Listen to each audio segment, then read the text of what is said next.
Olá, pessoal. Vamos dar início à nossa aula. Esse capítulo é bem pequeno. Então, regionalização mundial, Ocidente e Oriente. O meridiano de Greenwich, que é o meridiano que divide a Terra em Ocidente e Oriente, hemisfério ocidental e hemisfério oriental, certo? Ele, ele divide a Terra nesses hemisférios, como a gente conhece. Porém, alguns estudiosos não gostam dessa divisão, porque eles afirmam que o hemisfério ocidental ele tratou o Oriente do ponto de vista deles, tratando como se os países e áreas do continente oriental fossem inferiores ao continente ocidental, né? Foram explorados, foram dominados pelas áreas ocidentais, né? Então, do ponto de vista, o Oriente é uma construção discursiva, dá para discutir sobre isso, né? O Oriente, além de ser um ponto cardeal, a gente fica se perguntando, o Oriente, ele foi uma área historicamente alvo de colonização e exploração, né? Qual a diferença mesmo entre Oriente e Ocidente? Aí é onde a gente entra. Aqui a gente vê hemisfério ocidental e hemisfério oriental novamente, separado pelo meridiano de Greenwich, para a gente entender quais continentes pertencem ao hemisfério ocidental e quais pertencem ao hemisfério oriental. O Oriente, ele é onde o Sol nasce, então digamos que essa divisão seria assim. O Oriente seria onde o Sol nasce, e o Ocidente onde o Sol se põe, né? E o Oriente seria o país situado ao leste, ou um conjunto de países da Ásia.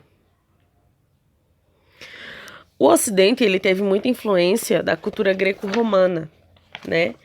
Muito da cultura hoje ocidental ela é baseada na cultura dos gregos e dos romanos, né? Essa filosofia grega que tem Sócrates, Platão e Aristóteles como referência, a física, a matemática, a medicina, até a geografia, né? Porque Ptolomeu, que era o pai da cartografia, era um cientista grego. Né? O Ocidente herdou a noção de democracia. A democracia ela surgiu da cultura greco-romana e veio para o Ocidente, né? Que é o principal sistema de governo dos países do mundo ocidental. Também a parte de bases filosóficas, direito, justiça, igualdade. Tudo isso foi herdado da cultura greco-romana. Então, a cultura greco-romana ela influenciou muito as culturas ocidentais.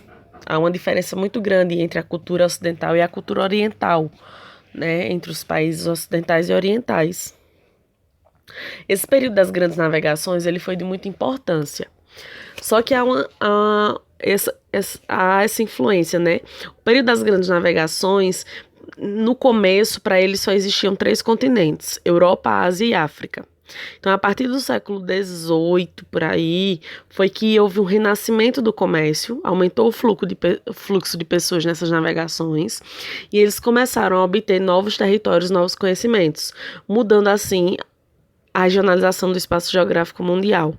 E foi aí que descobriram a Ásia, descobriram a Oceania, certo? Então, nessas grandes navegações, o centro difusor era o Novo Mundo, né? Eles chegaram às Américas, a América era chamada de Novo Mundo, e tinha a visão eurocêntrica, que a Europa era o centro do mundo, essa visão eurocêntrica, a Europa é o centro de tudo, a Europa é importante.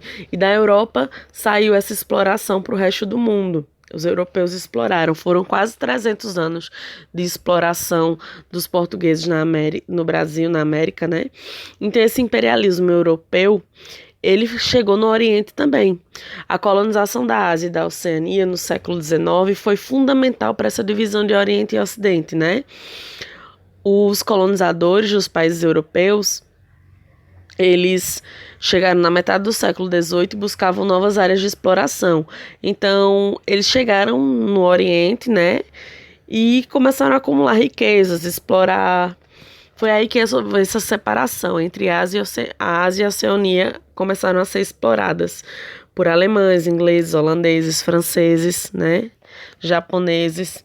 A Ásia e a Oceania foram extremamente exploradas durante as grandes navegações.